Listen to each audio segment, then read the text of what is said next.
a quick look at the Wind Cries Mary by Jimi Hendrix.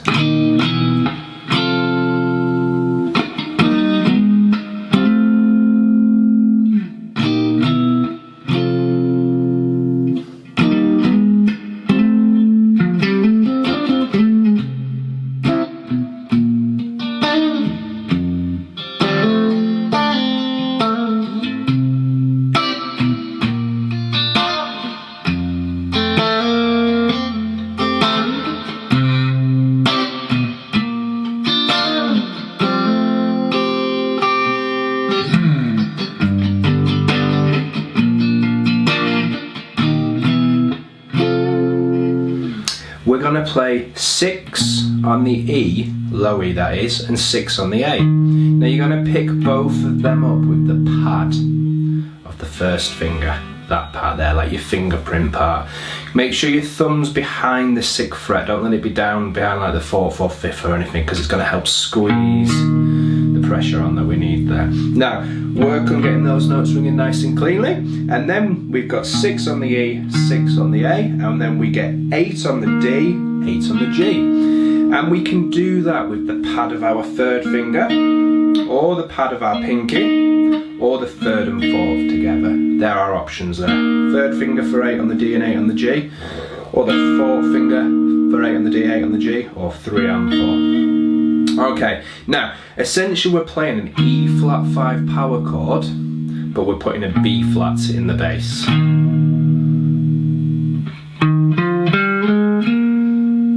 E flat 5, that power chord, is the E flat and the 5th degree of the major scale. That note, the 5th, is B flat, and we're putting that in the bass. So it's like a kind of second inversion power chord, if you like.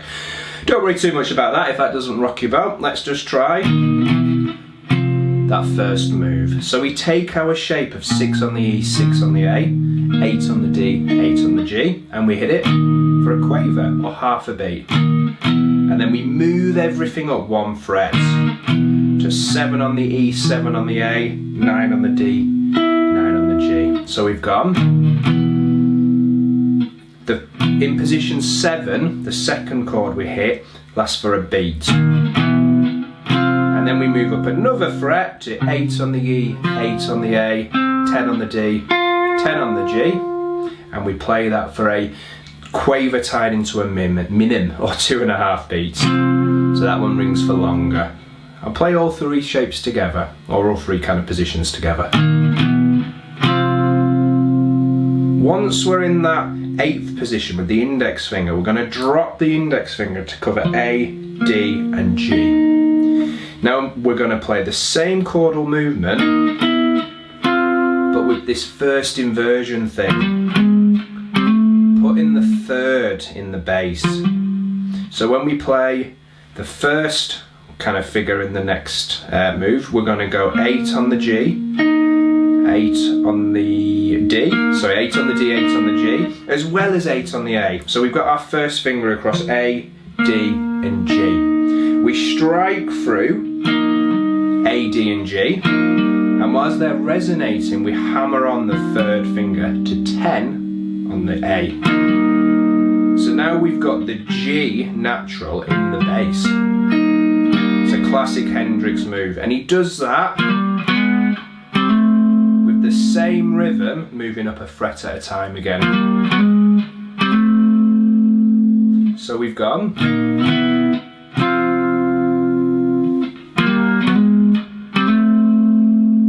When you're hammering on that 3rd finger to get the 3rd in the bass, the 3rd interval, make sure you don't disrupt the D and G string for vibrating. They want to stay ringing. Lovely cushion kind of ascent. Everything's based around that, so it's... And then... And he does it twice.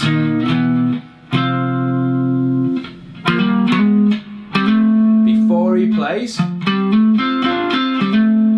this lovely little figure coming from an F pentatonic major scale, 5th position. He plays 13 on the low E with his pinky. Then he plays 10 on the A, 10 on the D with his first finger, and he strikes through A and D, hammers on with the third finger to the 12th fret of the A. So we've got, and then he plays 10 on the D, 10 on the G, then 12 on the D, 10 on the G, back to 10 on the D and G. So we've gone,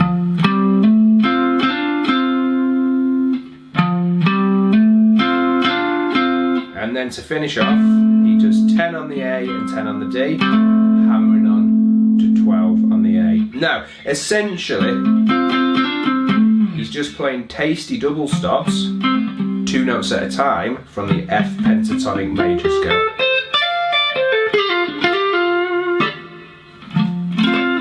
Okay, so, and then we're into our verse. Now the verse is a 2-bar phrase for the majority of it. It's a C, a B flat, and an F for a bar. So the C gets 2 beats, B flat gets 2 beats, and F gets 4 beats. But Hendrix didn't just keep it at kind of simple bar chord shapes. For the C, we're going to hook our thumb over the 8th fret of the low E to play the C natural. We're going to put our first finger on the 8th fret of the B. So we're playing the root and the G there, or the 5th. Then the second finger goes on the 9th fret of the G for the E. So we've got that kind of major third. And the third finger goes on the 10th fret of the D to play an octave of that C. Now in this figure he plays low E string and then he strums D, G, B. So you get, okay? And he moves it down after 2 beats or 2 strikes of the string. So low E, then D, G and B. Then he moves down 2 frets to use the same shape for B flats. So that's 6 from the thumb on the low E, 8 on the D, that's 8 sorry on the D, 7 on the G, 6 on the B. So it's C at the 8th fret, B flat at the 6th, all the way down to 1. And if we keep it nice and simple, we'd be going low E string, middle strings, low E string, middle strings. However, Hendrix does this lovely hammer on to the G string, the open G string. So he strikes the thumb on the low E, then he hits the D, G and B, and as that 0 is vibrating on the G, he hammers on. So it's like an add, or sus2 or an add 9 if you like, becoming, sus2 becoming major, because he's going from G to A. Okay, so we could go,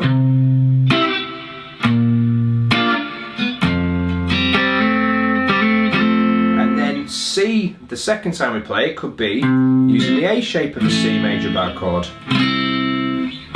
There's A, if you move it up from the 2nd fret to the 5th fret, C major triad, bar your first finger across the 3rd fret, so we got first finger on the 3rd fret of the A, 5 on the D with the 2nd finger, 5 on the G with the 3rd finger, 5 on the B with the pinky, and if you can, 3 on the high E, that's C major, but you could be a bit lazy and use your 3rd finger to cross the 5th fret, or your pinky.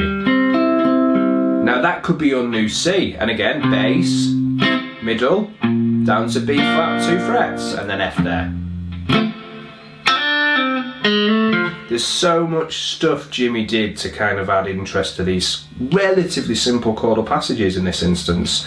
So he might take that A section, A shape for C being there, what we've got playing the D, G and B, he might use his first finger for. So that is a C major triad, so when we get 2 beats on C, he might go. So he might play around those extra notes on top of the C triad.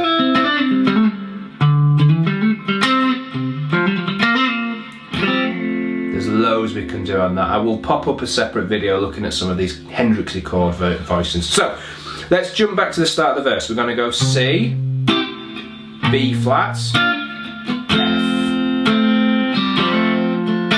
and again C, B flats, and F, and then C, B flats, and F. So we've done it 3 times. Now we go.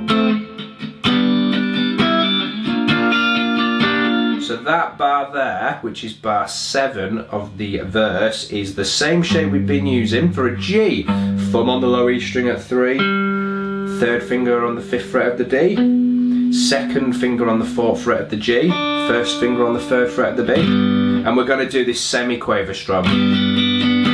So down, up, down, up, down, up. And we can, if we want, hammer on the pinky to the 5th fret of the B and maybe pull it off.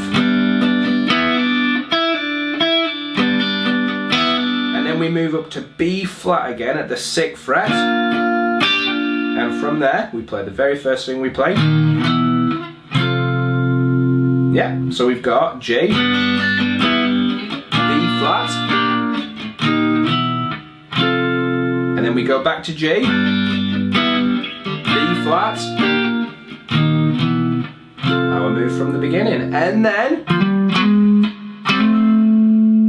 then we go all the way back to the start of the verse. So C, B flat, F, C, B flat, F, and then C, B flat, F, then G, B flat, and then again G, B flat, and then we're into our solo, and we're away there.